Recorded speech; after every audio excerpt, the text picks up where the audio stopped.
Ram Ram Hare Hare, Hare Krishna Krishna Krishna Hare Hare, Hare Ram Ram Ram Hare Hare, Hare Krishna Krishna Krishna Hare Hare, Hare Ram Ram Hare Hare Krishna. Thank you so much for participating in morning Japa session. Now it's time for today's transcendental quote by our beloved Srila Prabhupada.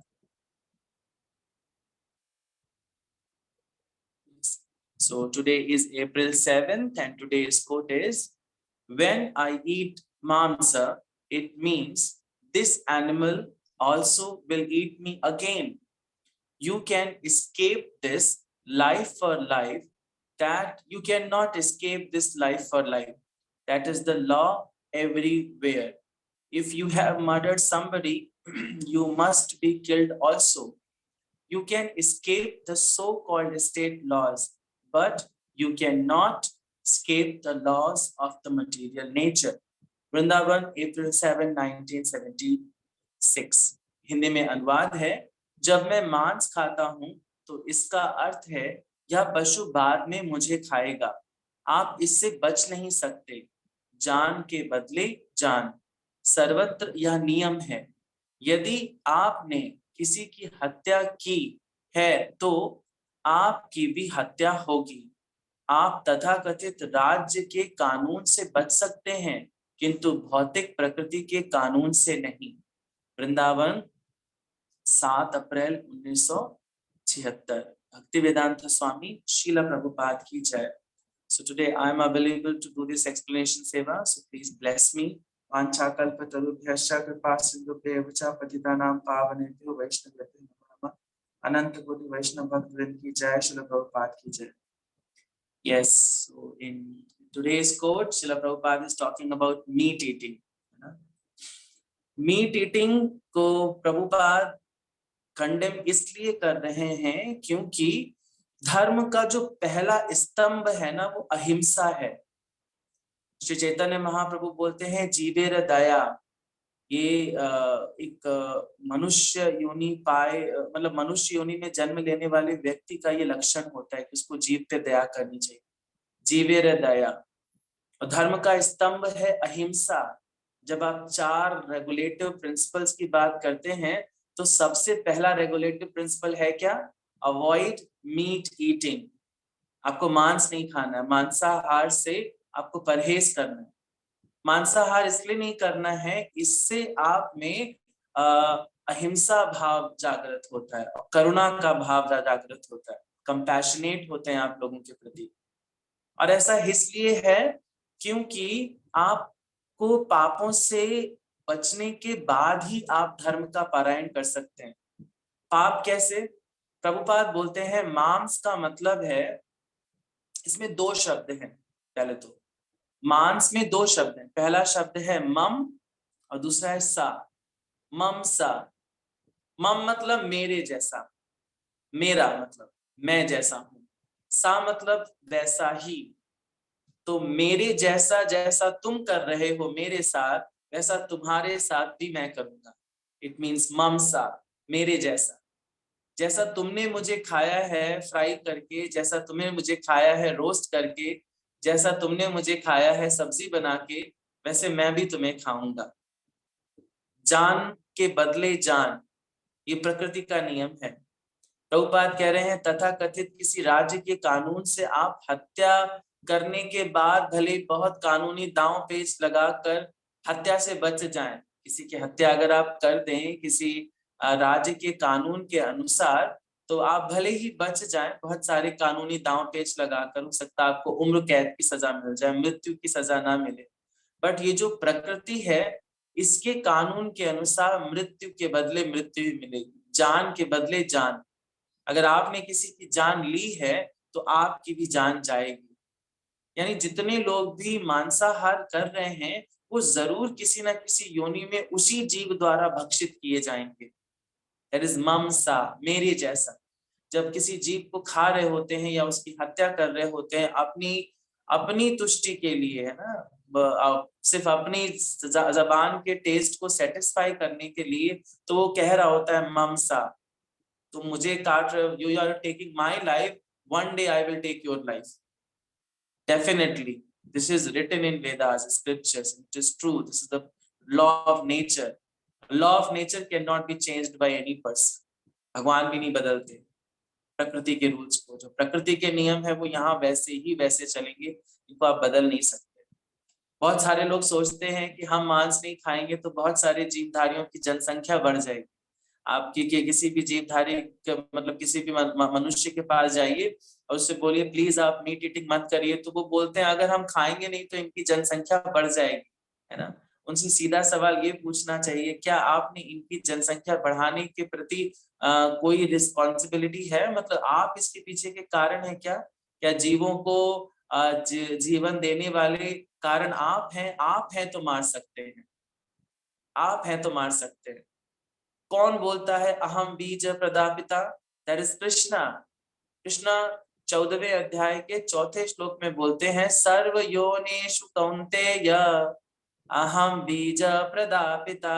सर्व योनिषु कौन्तेय, इस भौतिक जगत में जितने भी जीवधारी हैं, जितनी भी योनियां हैं, वृक्ष योनि भी है ना, किसी भी योनि में क्या है? स्पिरिट सोल है। एंड उस स्पिरिट सोल का बीज कौन है? मैं। अहम बीज प्रदापिता। तो जो पिता है वो, उसके लिए सारे बच्चे बराबर होते हैं। इसको आप अगर और अच्छे से समझें तो एक उदाहरण है जो उपदेशामृत में दिया गया है। उसमें क्या कहा गया है कि एक पिता है, उसकी 2 संतानें हैं। एक संतान मानसिक रूप से विक्षिप्त है। विक्षिप्त होने का मतलब वो आपके साथ कम्युनिकेट नहीं कर सकता, उसमें वो कैपेबिलिटीज नहीं है जो आप में है ना। और उसकी कैपेबिलिटीज से आपको चिड़न है, उसकी इनकैपेबिलिटीज से। वो जो पर्सन है, जो आपका भाई है, उसकी इनकैपेबिलिटीज से आपको चिड़न है। आप उसको अपने से लोअर देखते हैं और आपने एक दिन उसको मार दिया, तो आप बताएं पिता आपके साथ कैसा व्यवहार करेगा? पिता के लिए तो दोनों ही बच्चे बराबर थे। तो आप जिस भी जीवधारी को मार रहे हैं, पिता आपसे रुष्ट होंगे। तो वैसे ही कृष्ण बीज प्रदापिता है। बीज प्रदापिता की किसी भी संतान को जब आप मारोगे तो ऑब्वियसली उसका अपराध आपको लगेगा, पाप लगेगा आपको, और जान के बदले जान भी होगी।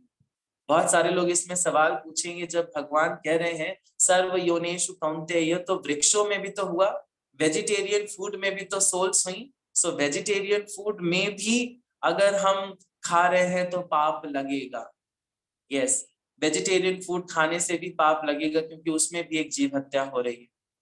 एक्चुअली प्रकृति का नियम है जीवो जीवस्य जीवनम, जीवो जीवनस्य जीवनम।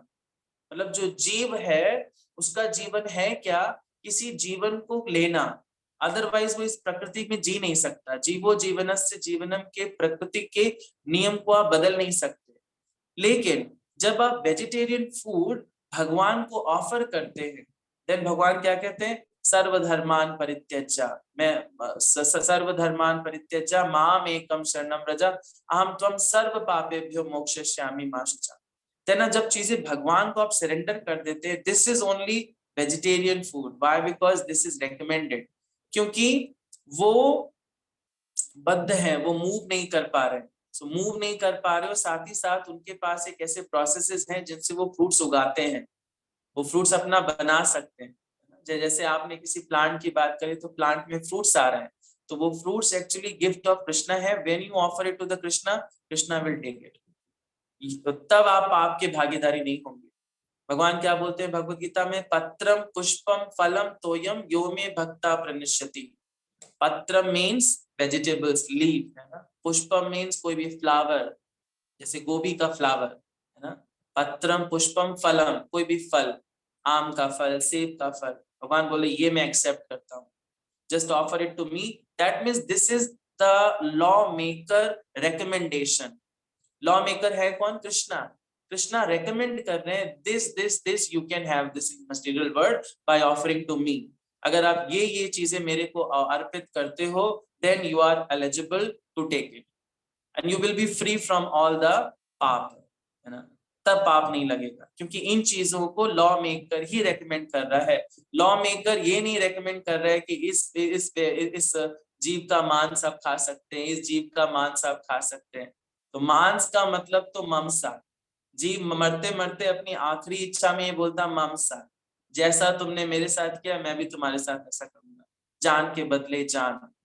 सो अगर धार्मिक हैं तो धर्म के इस पहले स्तंभ को हमें डेवलप करना पड़ेगा। धर्म के पहले स्तंभ का नाम क्या है? अहिंसा, जिसका लक्षण क्या है? दया, करुणा, समस्त जीवों पर करुणा या दया रखना, क्योंकि ये दया और करुणा ही हमें ऐसा भाव डेवलप करती है जिससे हम समस्त जीवधारियों को एक ईश्वर की संतानें मानते हैं। हमारे लिए ये मानना बहुत इजी हो जाता है कि कृष्णा ही बीज प्रदा पिता हैं और सब में स्पिरिट सोल है। और कौन कौन सी चीज खानी है? That was recommended by Krishna. पत्रम पुष्पम फलम तोयम, तोयम means water, you can offer these things too. और आप देखो इन सारे आइटम से इतने सारे आइटम्स बन जाएंगे। जैसे हमारे यहाँ जब कभी भी मंदिर में किसी फेस्टिवल में भोग लगता है, जैसे रामनवमी आने वाली है ना, और कभी जन्माष्टमी या गौर पूर्णिमा, इन बड़े बड़े फेस्टिवल्स पे जब भोग लगता है तो भोग के आइटम 200-250 टच कर जाते हैं, 200-250 टाइप के भोग लग जाते हैं। That is only the vegetable food. Vegetarian food से इतना कुछ बन जाता है, क्योंकि मीट में इतनी वैरायटीज भी नहीं है ना। सो कृष्णा को हमें ऐसा फूड ऑफर करना चाहिए that was recommended by Krishna and we should take it as a prasad. Krishna का उच्चिष्ट है, जिससे हम पाप के भागीदारी नहीं होंगे। यहाँ पर बहुत सारे लोग सोच रहे होंगे हम कृष्णा को ऑफर नहीं करते लेकिन वेजिटेरियन फूड खाते हैं, आप पाप खा रहे हैं।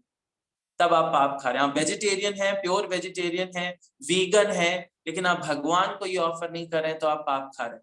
आपको भगवान को ऑफर करना पड़ेगा।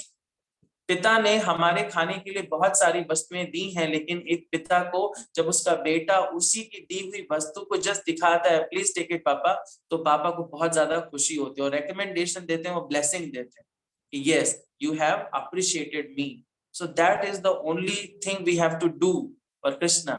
ऐसा नहीं कि कृष्णा को हम खिलाएंगे नहीं तो हम वो खाएंगे नहीं, उनके पास कमी है ना, सहस्त्र शत लक्ष्मी उनके सेवा में खड़ी हुई है, no is no deficiency, but एक बच्चे का प्यार पिता को ज्यादा महत्वपूर्ण लगता है। पिता करोड़पति भी क्यों ना हो, लेकिन बच्चा अपनी पॉकेट मनी से जब पिता के बर्थडे पर एक छोटा सा भी गिफ्ट ला के देता है, पिता के लिए वो बहुत वैल्यू करता है, पिता उसको अपने दिल से लगा के रखता है। That is the thing we have to accept. हम अपने अरबपति भी नहीं, करोड़पति भी नहीं, लक्ष्मीपति पिता की संतानें हैं जो उनसे दूर हैं, और उनकी दी हुई छोटी छोटी चीजों को हमें उनको दिखाना चाहिए, उनको ऑफर करना चाहिए। सेम एज द प्रसाद, भोग हमें बना के भगवान को ऑफर करना चाहिए, लेकिन उच्चिष्ट रूप में खाना चाहिए। और मांस तो बिल्कुल भी नहीं, किसी जीव हत्या से हमें बिल्कुल भी बचना चाहिए। सो आज की कोर्ट में प्रभुपाद हमें जो 4 रेगुलेटिव प्रिंसिपल है, उनमें से पहले रेगुलेटिव प्रिंसिपल का कड़ाई से पालन करने के पीछे का तात्पर्य बता रहे हैं कि हमें क्यों उसका पालन अच्छे से करना चाहिए। Okay, so thank you so much. That's all I understood from today's transcendental quote by Srila Prabhupada. Now it's time for today's shloka, और आज का श्लोका रिसाइट करने के लिए हमारे साथ है जयानंद प्रभु जी। हरे कृष्णा प्रभु जी। हरे कृष्ण प्रभु। धन्यवाद प्रभु। धन्यवाद प्रभु जी। मैं जस्ट स्क्रीन शेयर कर दूं।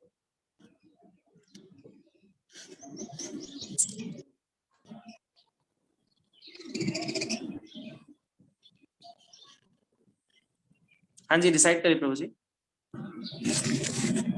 हरे कृष्ण। न च मत्स्थानि भूतानि पश्य मे योगमैश्वरम् भूतभृन्न च भूतस्थो ममात्मा भूत भावनः।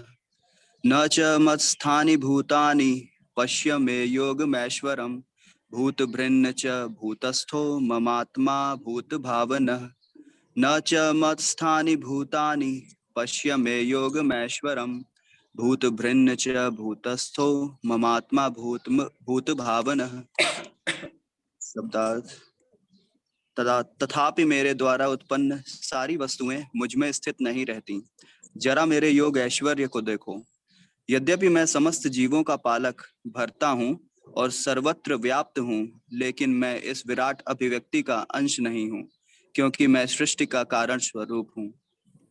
हरे Krishna. Hare Krishna. Thank you so much प्रभु जी। श्रीमद् भगवद गीता यथारूप की जय, श्रील प्रभुपाद की जय। Yes, so today we are discussing shloka number 9.5. 9.4 भी आपने डिस्कस कर लिया है। उसमें भगवान बोल रहे हैं मैं संपूर्ण जगत के अब जगत मेरे अव्यक्त रूप द्वारा व्याप्त है, समस्त जीव मुझ में है किंतु मैं उनमें नहीं, है ना। कॉन्ट्रडिक्टरी बात है, हूं भी नहीं भी। लेकिन आप अगर इसका आंसर देखें ना तो आज के श्लोक में भगवान दे रहे हैं। भगवान क्या बोल रहे हैं? पश्य में योगम ऐश्वरम।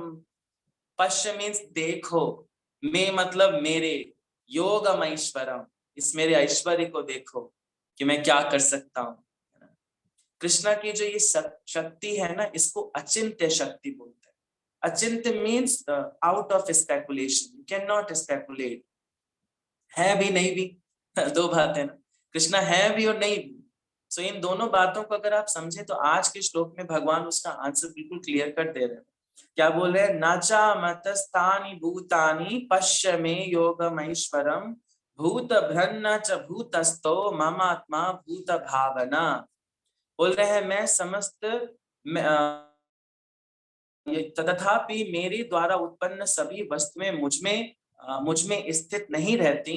फिर बोलते हैं जरा मेरे योग ऐश्वर्य को देखो, यद्यपि मैं समस्त जीवों का पालक यानी भरता हूँ और सर्वत्र व्याप्त हूँ, लेकिन इस विराट अभिव्यक्ति का अंश नहीं हूँ, क्योंकि मैं सृष्टि का कारण हूँ। सर्व कारण कारणम, कृष्णा सर्व कारण कारण है, बट इस भौतिक प्रकृति का वो अंश नहीं है। प्रभुपाद तात्पर्य में बोलते हैं कि सब कुछ उन्हीं पर आश्रित है। मतस्तानि सर्वभूतानि, सब उन्हीं पर आश्रित है, लेकिन भगवान इस प्रकृति का पार्ट नहीं है। अब बोले भगवान पर्सनली इस प्रकृति के पार्ट में इन्वॉल्व है? नो, ऐसा नहीं है। यहाँ पर एक और बहुत इसमें एक एग्जाम्पल दिया गया है। जैसे हम कभी कभी सोचते हैं कि भगवान अगर समस्त प्रकृति के भरता हैं, अगर वो कारण स्रोत हैं, तो एक ऐसे पर्सन का स्मरण आता है जो बहुत बोझा लिए हुए, बहुत टेंशन लिए हुए। आप अगर देखें जब किसी के ऊपर बहुत सारा कार्यभार रहता है तो बहुत टेंस्ड रहता है ना। जैसे किसी ऑफिस में रिसेप्शन है ना होता है, तो वहां पे आप देखें बहुत टेंशन वर्क रहता है। हर कोई आता है, हर कोई सवाल पूछता है, बार बार सेम सवाल पूछता है, तो टेंस्ड रहता है। तो क्या भगवान भी टेंस्ड रहते होंगे? आपने एक एटलस का पिक्चर, इसमें श्रील प्रभुपाद तात्पर्य में लिख रहे हैं, एक एटलस का पिक्चर रहता है। उस एटलस के पिक्चर में एक व्यक्ति रहता है जो पृथ्वी को अपनी पीठ पे लादे होता है, बहुत परेशान होता है। We could imagine Krishna like that, but this is not true. This is not true. Krishna is not like that. Krishna is अचिंत्य शक्ति। कृष्णा के पास कौन सा शक्ति? अचिंत्य शक्ति। कृष्णा के लिए किसी भी कार्य को करने के लिए उस कार्य में उतरने की जरूरत नहीं है। अगर भगवान कोई भी बात सोचते भी है ना तो वो सच हो जाएगी। भगवान के मन और भगवान में कोई डिफरेंस नहीं है। हमारे मन और हम में डिफरेंस है। हमारा मन अलग बात करता है और हम अलग काम करते हैं, लेकिन भगवान के मन और भगवान में कोई डिफरेंस नहीं। भगवान मानसिक स्थिति में जो भी बात सोचते हैं वो सच हो जाती है। वो करता कौन है? उनकी अचिंत्य शक्ति, उनकी शक्ति ये कार्य करती है, जिसका कारण भगवान है, लेकिन भगवान उसमें इन्वॉल्व नहीं है। मैं आपको ये बात एक अच्छे से एक उदाहरण देके बताता हूँ, और ये उदाहरण श्रील प्रभुपाद ने दिया है। श्रील प्रभुपाद ने श्रीमद् भागवतम का एक मैंने तात्पर्य पढ़ा था, उसमें ये दे रहे हैं, जो इस श्लोक का रेफरेंस है। मैं आपके साथ व्हाट्सएप पे शेयर कर दूंगा उस श्लोक का रेफरेंस। तो उस तात्पर्य में श्रील प्रभुपाद लिखते हैं कि जो सूर्य है वो भगवान के समान है। मान लीजिए, हालांकि सूर्य भी भगवान का एक अंश स्वरूप है। मान लीजिए सूर्य ही भगवान है, तो जो सूर्य है, सूर्य की शक्ति क्या? सूर्य का प्रकाश है ना। और सूर्य के प्रकाश से ऊष्मा उत्पन्न होती है इस भौतिक जगत में। जो जल है वो वाष्पीकृत होता है, वाष्पीकृत होकर बादल बन जाते हैं, और बादल सूर्य को ढक लेते हैं। तो सूर्य को ढक लेने का मतलब भगवान छुप गए। तो वैसे ही है ये जो भौतिक जगत है, ये भगवान की अचिंत्य शक्ति जो सन रेज या सनलाइट के समान है, और जैसे ही वो प्रकृति के आवरण में आती है वो ढक लेती है भगवान को। So this is unexpectable for us. हम स्पेकुलेट नहीं कर सकते, बट कृष्णा ऐसा कर सकते हैं। कृष्णा की जो शक्ति है वो इस भौतिक जगत को जनरेट करने का कारण है, और उस शक्ति का कारण कौन है? कृष्णा। दैट्स व्हाई सर्व कारण कारणम। तो इस भौतिक प्रकृति को बनाने का मेन रीजन कौन है? कृष्णा। बट मीडियम कौन है? दैट इज प्रकृति, शक्ति। तो शक्ति और शक्तिमान में डिफरेंस है भी और नहीं भी, क्योंकि शक्ति का स्रोत कौन है? शक्तिमान। और शक्ति ने कर्म अलग किए हैं, तो उसमें भगवान इन्वॉल्व है भी नहीं। जैसे सूर्य का एक अलग आइडेंटिटी है, बट सूर्य के प्रकाश ने जल को वाष्पित किया, that is the another function done by the sun rays only. Sun rays ने ये कार्य किया, बिल्कुल भी कॉम्प्लेक्स नहीं। सूर्य एंड सूर्य का प्रकाश, तो सूर्य क्या है? सूर्य के प्रकाश का स्रोत, एंड सूर्य के प्रकाश ने एक अलग कर्म किया, क्या? जल को वाष्पीकृत करके बादल बना दिए। तो स्रोत कौन है? सूर्य। और सूर्य का प्रकाश क्या है? उसका मीडियम। किसका उदाहरण हुआ? बादलों का बनना। इसको आप प्रकृति को बनना मान सकते हैं।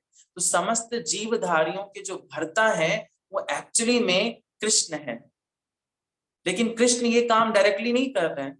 He can just think about कि मेरे बच्चों को प्रॉपरली खाना मिलना चाहिए, 33 करोड़ डिपार्टमेंट खुल जाते हैं तुरंत, जस्ट सोचने मात्र से, जस्ट सोचने मात्र से, है ना। हम ऐसे सोचें तो ये चीज सच नहीं हो पाती। हम सोचें हम देश के प्रधानमंत्री बन जाए, हम नहीं कर सकते ऐसा। But if Krishna thinks 33 crore department बनने चाहिए, और उन हर एक 33 डिपार्टमेंट में करोड़ करोड़ देवी देवता होने चाहिए जो मेरे बच्चों का ख्याल रखेंगे, बन जाता है, इमीडिएटली बन जाता है। बट कृष्णा के जस्ट ये सोचने मात्र से, Krishna is not directly involve. किसने किया ये कर्म? भगवान की शक्ति ने किया, कृष्णा इसमें इन्वॉल्व नहीं। तो कारण कृष्ण है बट इन्वॉल्वमेंट नहीं है। और साथ ही साथ भगवान इस चीज को रक्षण भी कर रहे हैं, भगवान भरता भी कर रहे हैं अपने अंश स्वरूप में जाकर, विष्णु रूप लेकर। तो इस प्रकृति के भरता भी कृष्ण है, बट कृष्ण करवा किसके थ्रू रहे हैं? दैट इज प्रकृति के थ्रू। प्रकृति का एक अलग रोल है इसमें। प्रकृति इस जगत का, इसमें एक बहुत अच्छा सा वर्ड आया है, दैट इज भृत, भूत भृत। भूत भृत का मतलब होता है, भूत मीन्स हम सब, भृत का मतलब पालन करता। लेकिन पालन करता डायरेक्टली कर कौन रहा है? दुर्गा देवी, दैट इज प्रकृति, है ना। तो इस जगत में जो भी बन रहा है, मिट रहा है, वो सब कौन कर रहा है? भगवान की शक्ति कर रही है। कैसे? ब्रह्मा जी बताते हैं भगवान की प्रकृति का लक्षण, सृष्टि स्थिति प्रलय साधन शक्ति रेखा, छाये वयस्य विभनानि बिभर्ति दुर्गा, इच्छानुरूपमपि यस्य च चेष्टते सा, गोविंदमादि पुरुषं तमहं भजामि। सृष्टि स्थिति प्रलय साधन शक्ति रेखा, इस जगत में जो भी सृष्टि हो रही है, स्थिति मतलब पालन हो रहा है, प्रलय सबका साधन कौन है? एक। साधन शक्ति रेखा कौन है? वो शक्ति इच्छानुरूपमपि यस्य च चेष्टते सा, दुर्गा देवी। बिभर्ति दुर्गा, जो दुर्गा है वो है कौन? छाये वयस्य बिभनानि बिभर्ति दुर्गा, यानी वो छाया है भगवान की, और किसके अनुरूप कार्य करे? इच्छा अनुरूप, गोविंदम आदि पुरुष, भगवान की इच्छा अनुरूप कार्य कर रही है। भगवान ने उनको ऑर्डर्स दिए to take care my kids, मेरे बच्चों का टेक केयर करो।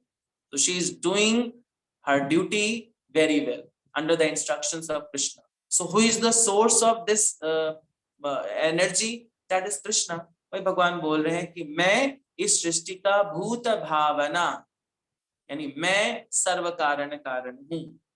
यहाँ पर एक और वैदिक कोश निरुक्ति नाम के एक डिक्शनरी है, उससे एक वर्ड यूज करा गया है, युंजेन अनेन दृष्टेषु कार्येषु। परमेश्वर अपनी प्रकृति का प्रदर्शन करते हुए अचिंत्य आश्चर्यजनक लीलाएं कर रहे हैं। अचिंत्य का मतलब आप लोग याद रखिएगा, नॉट स्पेक्ट, आप स्पेकुलेट नहीं कर सकते, या आपके स्पेकुलेशन से ऊपर है, आप स्पेकुलेट नहीं कर सकते। भगवान खुद बोलते हैं, जन्म कर्म च मे दिव्यम एवं यो वेत्ति तत्वतः त्यक्त्वा देहम पुनर्जन्मम नैति मामेति सो अर्जुना। मेरे जन्म कर्म, जो कर्म है भगवान का, ये दिव्य है, अनस्पेकुलेबल, आप इसको स्पेकुलेट नहीं कर सकते, इसके स्पेकुलेशंस पॉसिबल नहीं है, है ना। सो भगवान अपनी शक्तियों के थ्रू जब इस भौतिक जगत का निर्माण कर रहे हैं तो कारण कृष्ण है और साथ ही साथ पालन भी कृष्ण है, लेकिन वो कैसे हैं, इनडायरेक्टली है, डायरेक्टली इन्वॉल्व नहीं। Krishna involve the direct past times having in Golok Vrindavan, उसमें डायरेक्टली भगवान इन्वॉल्व है, and he is calling us, हमें बुला रहे हैं, कैसे, अपने छोटे छोटे अंशों से, अपने अपने अवतारों से हमें बुला रहे हैं कि आपने मेरे पास आना चाहिए, है ना। गुरु हमें बता रहे हैं कि हमें भगवान के पास जाना चाहिए, है ना। सो आज के श्लोक में भगवान क्या बता रहे हैं कि मेरी जो स्थिति है वो दिव्य है, मेरी स्थिति अचिंत्य है, मैं उस सूर्य के समान हूं जो सिर्फ प्रकाश उत्पन्न कर रहा है और मेरी शक्ति इस भौतिक जगत का निर्माण कर रही है मेरे जस्ट चिंतन मात्र से, इसमें मैं पर्सनली इन्वॉल्व नहीं हूं। क्यों? क्योंकि मेरे बच्चों ने मेरे से रिक्वेस्ट करी है कि मुझे चाहिए, मुझे चाहिए। देखिए मैं आपको एक और उदाहरण दे सकता हूँ, जैसे एक बच्चा है, वो अपने पिता के साथ गया और पिता के साथ जाने के बाद में एक डिपार्टमेंटल स्टोर पे रुक गया और रुकने के बाद में चॉकलेट की डिमांड करता है, तो पिता स्वयं तो चॉकलेट नहीं बनाएंगे, वो डिपार्टमेंटल स्टोर के मालिक से बोलेंगे कि भैया दे दो इसको चॉकलेट, है ना, और अपनी शक्ति रूप में क्या दे देंगे, पैसे दे देंगे। तो वैसे ही कृष्णा है, Krishna is just fulfilling our desires, we are the loving kids of Krishna. तो कृष्णा से हमने क्या मांगा, हमें मटीरियल बर्ड चाहिए, कृष्णा ने क्या कहा, इच्छानुरूपमपि यस्य च चेष्टते सा, दुर्गा को ऑर्डर दिया बनाओ भौतिक जगत, मेरे बच्चों को चाहिए। मैं मना कर रहा हूँ फिर भी नहीं मान, पापा डिपार्टमेंटल स्टोर पे बच्चे को बहुत अच्छे से समझाते हैं, चॉकलेट नहीं लो, चॉकलेट अच्छा नहीं है, तुम्हारे दांत खराब हो जाएंगे, लेकिन बच्चे फैल जाते हैं उस स्टोर के सामने, पहले वो जिद करने लगते हैं और पिता करुणावश नहीं मना कर पाता, कहता अच्छा चलो ट्राई करो, try, let's make a try. लेकिन ये भौतिक जगत जो दुर्गा देवी है उनके रूल्स अलग हैं, वो फिर आप यहाँ पे अगर आ गए देन आपका बार बार चक्र चल रहा है, आप बार बार इसी में रोटेट करते रहो। That is the position of Krishna. Krishna is like सूर्य, और सूर्य का प्रकाश इस भौतिक जगत को बना रहा है, कारण इस सूर्य का प्रकाश का कौन है, कृष्ण। तो भगवान ही सर्व कारण है, लेकिन वो इस भौतिक जगत में चल रहे किसी भी कार्य में डायरेक्टली इन्वॉल्व नहीं है, उनके लिए बहुत बड़ा डिपार्टमेंटल स्टोर है और डिपार्टमेंटल स्टोर में हर एक डिपार्टमेंट का अलग अलग डिपार्टमेंटल हेड है, वो डिपार्टमेंटल हेड उनके अकॉर्डिंग ही कार्य कर रहे हैं, लेकिन उनके भी रूल्स हैं और समस्त जीवात्माओं को उनके कर्म के अकॉर्डिंग यहाँ पे फल मिल रहा है। तो भगवान यहाँ पे डायरेक्टली इन्वॉल्व नहीं है और इस योगम ऐश्वर्य को हमें देखने को बोल रहे हैं भगवान कि आपको देखना चाहिए, भगवान ही ये बोल रहे हैं, ये शब्द बहुत इंपॉर्टेंट है, अर्जुन से बोल रहे हैं। पश्य मीन्स देखो, पश्य में योगम ऐश्वरम, ये मेरा जो ऐश्वर्य है इसको देखो, मैं ऐसा कर सकता हूँ, तुम्हारे मन और तुम में डिफरेंस है बट मेरे मन और मुझ में कोई डिफरेंस नहीं, मैं जो सोचता हूँ वो हो जाता है। एंड हजारों हजारों लक्ष्मियां मेरे ऑर्डर्स को लेने के लिए जस्ट ऐसे हाथ जोड़ के खड़े हैं कि प्लीज कुछ ऑर्डर दे दो, भगवान मन से ऑर्डर देंगे हो जाएगा। सो कृष्णा इज इन्वॉल्व्ड इन, क्योंकि भगवान इन सारी एक्टिविटीज में इन्वॉल्व नहीं है, इस भौतिक जगत में इन्वॉल्व नहीं है, और कृष्ण है क्या, सर्व कारण है, इस भौतिक जगत के पीछे का कारण कौन है, कृष्ण, क्योंकि प्रकृति के जनक कृष्ण है, बीज प्रदापिता कृष्ण है। Okay, so thank you so much. That's all I understood from today's transcendental shloka by Shri Bhagwan himself. अपनी स्थिति बताने के लिए भगवान अपनी स्थिति बता रहे हैं ना। Okay, so now we are moving ahead to the shloka number 9.6. 9.6 recite करने के लिए मैं नेम सेलेक्ट कर रहा हूँ। Okay, yes, अर्चना शुक्ला माता जी का। हरे कृष्णा माता जी, अर्चना शुक्ला माता जी। जी हाँ, मैं हरे कृष्ण प्रभु जी कर लूंगी। हाँ माता जी, कल का श्लोका आप करोगे? हाँ जी हाँ, कर लूंगी। ओके, थैंक यू माता जी। Now it's time for the today's japa allotment, and कल का जप लीड करेंगे कविता पांडे माता जी। हरे कृष्णा माता जी, कविता पांडे माता जी। हरे कृष्णा, हरे कृष्णा माता जी, जी। कल का जपा आप लीड करोगे जी। Okay, Hare Krishna. So thank you so much all the respected devotees. Now it's time to move on to the activity. Activities श्लोक का रिवाइज हम बाद में करेंगे, पहले हम एक्टिविटी करेंगे. So today is the activity. आज थर्सडे है, हम थर्सडे को एक एक्टिविटी परफॉर्म करते हैं, ट्रांसडेंटल एक्टिविटी है. और उस एक्टिविटी में हम क्या करते हैं, how I came in Krishna consciousness. हम कृष्ण भक्ति में कैसे आए, किसी एक ऐसे भक्त जिसने आज जपा कराया होगा उसकी हम स्टोरी सुनते हैं. सो माता जी के बारे में अगर मैं कुछ बोलूं तो माता जी बहुत डेडिकेटेड है कृष्णा कॉन्शियस को लेकर. मतलब माता जी का जपा प्रॉपरली नहीं होता है, सो माता जी क्वेश्चन करते हैं. देखिए, प्रश्न पूछने वाले व्यक्ति ही एक्चुअली सीरियस हैं. जो सीरियसनेस लगते हैं वो बार बार प्रश्न पूछते हैं कि कैसे हम बेटर कर सकते हैं. सो माता जी में एक गुण बहुत कूट के भरा हुआ है. एंड माता जी हमारे भक्त प्लादा स्कूल के टीचर है, बहुत इनोवेटिव एक्टिविटीज बच्चों को कराते रहते हैं. सो मैं अपने ज्यादा नहीं बोलूंगा, मैं माता जी को ही हैंड ओवर कर रहा हूँ. सो हमारे बीच में है आज रोशनी जोशी माता जी, जो अपनी स्टोरी सुनाएंगे हमें. हरे कृष्णा माता जी. Hare Krishna. Thank you so much. And जो भी सारे भक्त बैठे हैं सभी को भी हरे कृष्णा. एक्चुअली ये जो सारा एक्टिविटी है ये पहले भी जब हुई है तो सभी ने इतने बढ़िया से बताया. आई डोंट नो मैं बता पाऊंगी या नहीं, क्योंकि मेरी लाइफ जो है प्रभु जी बहुत ही अप्स एंड डाउन्स में रही है. मैं I am basically from Indore MP और I am the only child of my parents. तो उसके कारण मेरे पापा जो थे उनका बैंक में पहले जॉब था, बट किसी कारण से उन्होंने अपना बैंक का जॉब छोड़ के प्रिंटिंग प्रेस का बिजनेस जब उन्होंने स्टार्ट किया तो फिर हमारी लाइफ में बहुत ज्यादा अप्स एंड डाउन्स आने लग गए. एंड उसके पहले तक हम हमारे घर में पूजा पाठ वगैरह थी, लेकिन उतना नहीं था. मतलब जस्ट नॉर्मल नहा के पूजा करनी, उतना ही था. एंड जब मेरे पापा ने अपना बैंक का काम छोड़ दिया और बिजनेस ज्वाइन किया, एंड देन उनको सारे बैड लोग मिल गए क्योंकि वहाँ पे सब ऐसे ही लोग काम करते थे. तो and he get into drinks and all this things.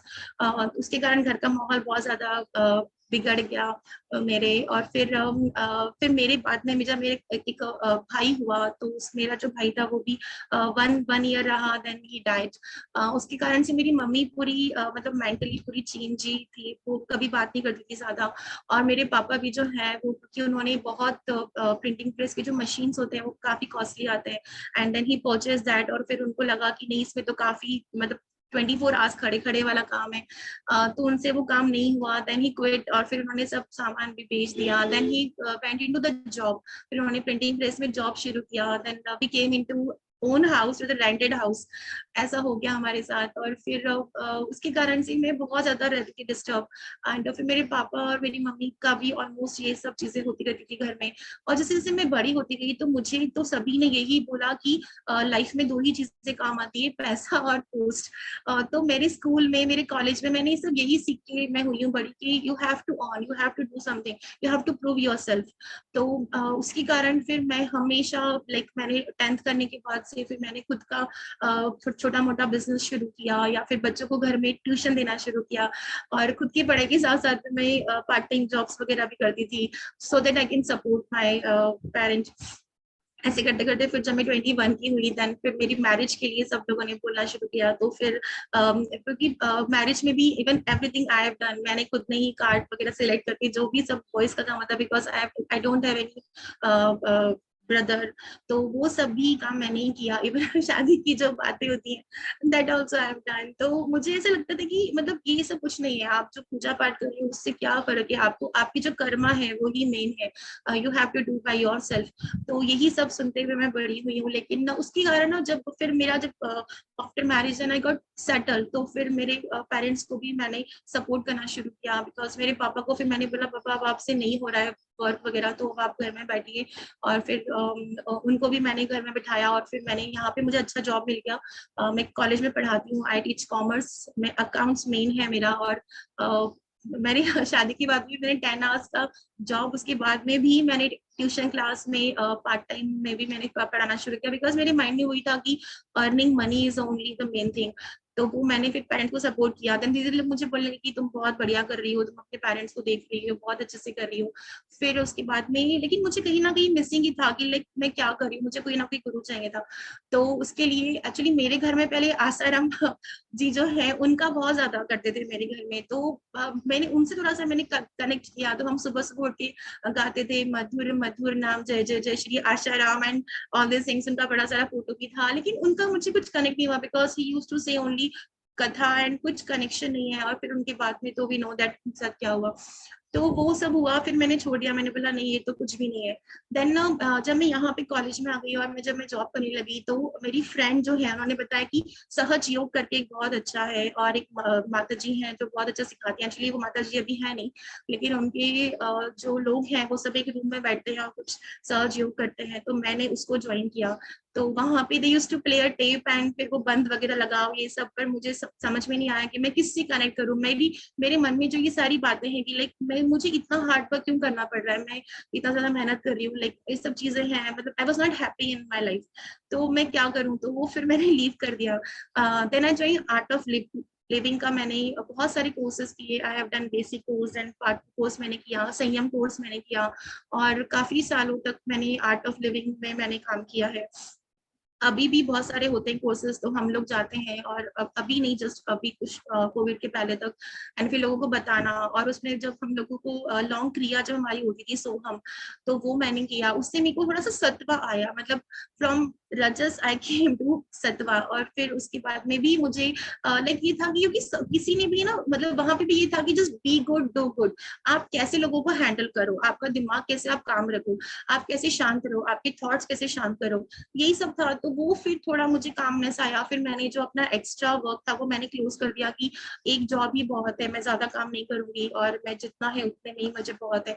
फिर भी मुझे लग रहा था कि कुछ ना कुछ मिसिंग है। लाइक सभी लोग, जैसे मैं किसी को पूछती होंगी आप लोग क्या करते हैं, तो दे ऑल से कि Brahma Vishnu and Mahesh they are same, सभी लोग एक में की पूजा कर रहे हैं। तो फिर ऐसे कैसे है कि सभी एक में को पूछ रहे हैं, और सभी बोलते थे कि सब सारे सेम है, सारी सेम है। सारे सेम कैसे होंगे, ना कोई तो उनका सुप्रीम पर्सन होगा ही, बट किसी के भी पास में भी इस क्वेश्चन का आंसर नहीं था। तो फिर जब मैंने आर्ट ऑफ लिविंग में जब मैं थी, तो वहां पे शंकर जी का बहुत ज्यादा करते हैं, तो शिव का मैंने ध्यान और शिव जी का किया। लेकिन फिर भी मुझे लगता था कि मतलब he is only one wife man ना, तो उसके कारण जो बाकी लोग हैं, बाकी अगर इनको पाना है तो फिर तो सती के समान इतना ज्यादा करना पड़ेगा वो बहुत सारी चीजें हैं, तो कैसे क्या पा सकते हैं। तो ये सब क्वेश्चंस था। देन उसके बाद में एक और मेरे मामी जी लगते हैं, वो सिख जो हैं गुरु ठाकर सिंह जी, उनका वो बहुत ज्यादा करते हैं। तो वो यहाँ पर जब भी आते हैं तो साल भर में एक बार उनका कार्यक्रम होता है, तो मैं उनके साथ में भी गई। उनका जब मैंने यहाँ पे देखा, तो वो कुछ बोलते नहीं, एक्चुअली लाखों लोग यहाँ पर ग्राउंड है, यहाँ पे लाखों लोग आते हैं और बैठते हैं, लेकिन वो कुछ नहीं बोलते हैं, रात भर उनका कार्यक्रम चलता है। तो मैंने उनसे भी नामदान लिया मैंने उनके 5 दिन का कोर्स किया, उन्होंने मुझे नामदान दिया, तो फिर उन्होंने मुझे एक मंत्र दिया, मैंने उस मंत्र को भी बोला। उसमें कुछ माला वगैरह नहीं था, और मूर्ति पूजा को भी वो लोग नहीं मानते थे। तो हर एक जगह पे मुझे अलग अलग चीजें मिली, लाइक कि क्या है क्या नहीं, कुछ समझ में नहीं आ रहा था। देन फिर ऐसा हुआ कि अप्रैल 2020 में मेरे फादर जो है उनको अटैक आया, और मेरे मम्मी और मेरे पापा ही थे तभी घर में, और कोई भी नहीं था। और तभी उस टाइम पे कोविड बहुत ही था उस टाइम पे। तो मैंने अपने जितने भी लोग हैं उनको फोन लगाया, बट सभी का बोलना था कि हम लोग तो घर से बाहर जा ही नहीं पा रहे हैं। और मेरी मदर जो है वो कैसे तो भी करके उन्होंने ऑटो, मैंने यहाँ से अरेंज किया उनके लिए ऑटो, और वो गई। और फिर मेरे पापा को उन्होंने बोला कि नहीं अभी तो यहाँ पे कोई स्टाफ ही नहीं है, तो आप इनको घर लेके जाइए। और मेरे पापा एक्चुअली बहुत हाइटेड है, बहुत हेवी है, तो मेरी मम्मी ने बहुत अकेले मैनेज किया, एंड विद इन 1 वीक ही डाइड। और मैं यहाँ पे थी, तो मैं इनको ज्वाइन ही नहीं कर पाई। मैं इतना परेशान होती थी कि मम्मी सब कुछ कैसे करेगी। और जो भी मेरी बिल्डिंग के लोग थे, meanwhile I purchase flat also, उनके लिए मैंने फ्लैट परचेज कर लिया था। तो वहां पे जो लोग थे, they used to see only के उनके घर में डेड बॉडी है, और एक वाइफ, मतलब उनकी वाइफ जो है वो बैठी है, लेकिन कोई किसी ने जाके टच नहीं किया, और किसी ने कुछ नहीं किया। मैंने बोला मैं तो जो पैसा लेना हो ले लो मेरे से, बस मेरे पापा को और मम्मी को देखो। लेकिन किसी ने भी हेल्प नहीं किया। और मैं यहाँ से 10वें दिन पहुंची, क्योंकि मैंने तभी यहाँ पे ई पास का भी सिस्टम नहीं स्टार्ट हुआ था। मेरी मदर ने कैसे कैसे मेरे पापा को लेके गई है, और खुद ने ही सब कुछ किया है वहां पे जाके मेरे पापा का। तब मुझे लगा कि नहीं, पैसा और पोस्ट कुछ भी काम नहीं आता है, अपनी लाइफ में कुछ भी काम नहीं आता है। मैं वो सो डिस्टर्ब की, अब मैं क्या करूं। मैंने सारी चीजें देख ली, सब गुरु देख लिए, मुझे कोई कुछ नहीं मिल रहा है, कोई कुछ गाइड नहीं कर रहा है मुझे। Then I see the message of ISKCON का, मुझे मैसेज दिखा फ्रॉम मैंगलोर से जो है वहां का। मैंने 18 डेज का कोर्स का मैंने मैसेज देखा। फिर मैंने सोचा कि मुझे टाइम भी था उस टाइम पे, एंड फिर मैं बहुत ज्यादा ये भी थी मेंटली डिस्टर्ब, मुझे सुनना है। देन उनका जो मैंने 18 डेज का कोर्स किया, उससे मुझे इतना बेनिफिट मिला। और वहां पे जो टेम्पल के हेड है हिज ग्रेस नामानिश्चर दास जी, तो वो एक्चुअली उनकी क्लास में बहुत ज्यादा लोग बैठते थे, 600-700 लोग थे, उनकी दिन भर की बैचेस थी। तो मेरे पास टाइम ही टाइम था, मैंने मॉर्निंग का भी क्लास किया, इवनिंग का भी क्लास किया, और पूरा टाइम मैंने 18 डेज का कोर्स उनसे किया। एंड देन पहले ही मंथ में इनको बहुत क्वेश्चंस करती थी, बहुत सारे। इवन आई डोंट नो कि कृष्ण जी जो है उनकी हुआ है कुंती जी, इतना भी मुझे नॉलेज नहीं था, मुझे कुछ भी नॉलेज नहीं था। तो उन्होंने मुझे बताया कि नहीं आप पढ़ो, और जिस तरीके से उन्होंने 18 डेज में हर एक चैप्टर को लिया कि हमारा कर्मा और हमारा ज्ञान योगा ये सब कुछ इतना बढ़िया से बताया। फिर मैंने 2-3 महीने उनका कोर्स भी करती रही, हर बैच में, जैसे अभी भी उनका मंडे से स्टार्ट होने वाला नया बैच। तो फिर उन्होंने मुझे बताया कि नहीं, क्योंकि मैं क्वेश्चंस करती थी, मैं बात करती थी, तो उन्होंने मुझे बोला कि यू डू वन एडमिन, एक हमें चाहिए जो कि सभी ग्रुप्स में मैसेज करे, और मैसेज क्लास होने के बाद में जो भी लोग हैं उनके डाउट्स लेना, या अगर if they are not able to join group, ये सब आप पे हेल्प करो, क्विज लिंक आप भेजो, ये सब आप काम करो। तो मैंने बहुत फिर 1 महीना ये सारे एडमिन ग्रुप किया। Then I used to do co hosting in his class, की किसी को भी क्वेश्चन करना है तो I used to mute and all, ये सब मैंने काम किया उनके ग्रुप में। देन ही सॉ मी कि नहीं ये कर रहे हैं, तो फिर उन्होंने मुझे किड्स बैच दिया कि आप किड्स बैच पढ़ाइए। फिर जब मैंने बच्चों को पढ़ाने के लिए पढ़ना शुरू किया ना, तब मुझे बहुत अच्छे से आने लगा, बिकॉज मेरा काम ही यही है कि पढ़ना और पढ़ाना। तो मुझे जब किसी ने बताया तो मुझे उतना ध्यान में नहीं आया, लेकिन जब मैंने खुद ने पढ़ा, क्योंकि बच्चे they ask so many things. तो मैंने जब किड्स 1 और किड्स 2 ऐसे ग्रुप्स थे उनके, तो छोटे बच्चे ज्यादा कुछ पूछते नहीं थे, लेकिन जो बड़े बच्चे थे वो ज्यादा क्वेश्चंस वगैरह करते थे। तो मैंने बहुत सारी ऐसे देखना शुरू किया कि अगर मुझे किसी ने क्वेश्चन किया तो मैं क्या करूंगी। फिर मैंने 2-3 महीने किड्स बैच लिया, और फिर उसको छोड़ के बाकी जो उनका पोस्टर मेकिंग था उसमें मैंने हेल्प वगैरह करवाया। फिर then I got youth batch, फिर मुझे एक यूथ बैच मिला, और यूथ के लिए मैं कॉलेज से आने के बाद में फिर मैंने सारे एक्स्ट्रा काम बंद कर दिया, क्योंकि मुझे यूथ बैच पढ़ाना है, तो फिर मैंने सब छोड़ दिया। एंड देन वो शाम को 7 बजे का मेरा बैच था, उसके लिए मैं खुद से पहले आके पढ़ती थी। और वो यूथ बैच मैंने इतना डरते डरते शुरू किया कि भाई कैसे होगा, कैसे मैं मैनेज करूंगी, but he said no you will do it. फिर मैंने वो यूथ बैच लिया, और फिर उसके बाद से फिर ऐसा हुआ, और फिर उनका एक कैंप जाने वाला था कार्तिक मंथ में ही, बट मेरा बिकॉज ऑफ मेरे जॉब के कारण मुझे लीव नहीं मिला। एंड सेम टाइम आपके कार्तिक यात्रा का मैसेज किसने मुझे भेजा, कैसे मुझ तक आया, मुझे पता ही नहीं चला। फिर मैंने सोचा कि चलो ये तो मेरा मिस हो गया, लेकिन फिर मैंने आपका आई थिंक मुझे किसी ने भेजा था जो लास्ट अभी अपना कार्तिक का गया था यात्रा। फिर मैंने बोला नहीं, ये तो बढ़िया चांस है, क्योंकि अब तो मैं कृष्ण से मुझे मिलना ही है, अब तो मैं एक भी बार कभी गई नहीं हूँ, तो मुझे जाना ही है। और फिर मैंने आपकी कैंप में ज्वाइन किया, फिर मैंने आपके इसमें फिलअप किया। देन आई केम, मैं अपनी मदर इन लॉ और अपनी मदर और अपने बेटी को सबको लेकर आई, मैं कहा चलो मेरे साथ अपन लोग यात्रा पे जाएंगे।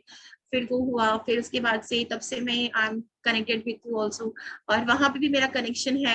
मैं वहां पे भी हमारा जो संडे का स्कूल होता है, I take 1 class in that. तो दोनों तरफ मेरा मैं बैलेंस बना रही हूँ। और जो सारी एक्स्ट्रा कर्मा थे, मुझे ये पता चला कि इतना ज्यादा उग्र कर्मा आपको करने का कोई काम नहीं है, बिकॉज वो लॉर्ड है, he will give everything. And फिर मेरे फादर जो गए, तो मुझे बहुत दुख था कि मेरी मदर में ऐसा क्यों हुआ। बाकी लोगों पे मुझे पता था, रोष था, गुस्सा था, लेकिन वो सभी मेरा काम डाउन हो गया because it is Karma and all. तो वो भी काफी काम हो गई। अब मेरी मदर जो है वो कभी कभी गुस्सा ऐसे हो जाती है कि लाइक उनका बेटा भी नहीं रहा एंड फादर भी नहीं है, और अब वो मेरे ऊपर है, लाइक मैं उनको पैसे भेजती हूँ तो बोलती है मुझे बहुत बुरा फील होता है, लाइक तुम मेरे लिए करती हो। मैंने उनको बोला मम्मा ऐसे कुछ भी नहीं है। फिर मैं उनको अभी इसमें लेकर आ रही हूँ, और उनको भी मैं काफी बताती हूँ कि आप करते रहो करते रहो। तो अभी मेरा माइंड इतना कूल हो गया है, from rajas I came to sattva and all. अब अभी भी मेरे कुछ फ्रेंड्स जो बोलते हैं कि now you are still searching, maybe you will leave this and will join anything else. मैं कहा नो, अब मुझे जो चाहिए था वो मिल गया है, बिकॉज मुझे यही जाना था कि who is supreme power, Brahma Vishnu Mahesh की भी तो ऊपर कोई ना कोई होगा। एंड ये ऐसा नहीं कि मैंने कभी नहीं पढ़ा था, लेकिन इसमें ना हिंदी में जो हम पढ़ते हैं हमें समझ में नहीं आता है जब तक हमें कोई क्लास ना ले। तो जब मैंने क्लास से सीखा कि Krishna is saying this to us, वो सब कुछ साफ साफ बोल रहे हैं, बट हमें ही समझ नहीं पाते हम लोग। फिर मैंने जब समझ लिया तो फिर सब बहुत ही बढ़िया चल रहा है, घर में भी शांति है एंड मेरा दिमाग भी सब बहुत शांत हो गया है। And thank you so much, आपने भी मुझे इतना कुछ करने का मौका दिया है। बच्चों के साथ में मैं करती हूँ उनकी जब मैं आर्ट एंड क्राफ्ट में खुद सीख रही हूँ पहले, और फिर उनको सिखाती हूँ, मुझे बड़ा मजा आता है। Thank you so much. Thank you so much माता जी। We all can see the seeker to preacher. एक सीकर कैसे प्रीचर बन गया वो माता जी की स्टोरी में बहुत बढ़िया से दिखता है। ये बहुत इंथुजियाज्म था चीजों को जानने का कि कौन है सुप्रीम लॉर्ड। बहुत अलग अलग मीडियम से होके गए माता जी, लेकिन फाइनली भगवान ने उनको खुद बता दिया कि मैं हूँ सुप्रीम लॉर्ड, है ना। अहम वेदेषु वेदश्च, हम सब कुछ है ना, मैं सुप्रीम पर्सनालिटी ऑफ गॉडेड। तो that is very nice. And माता जी बहुत डेडिकेटेड सेवा करते हैं। अब माता जी एक और टेम्पल से एसोसिएटेड है, that is very nice, just be in association.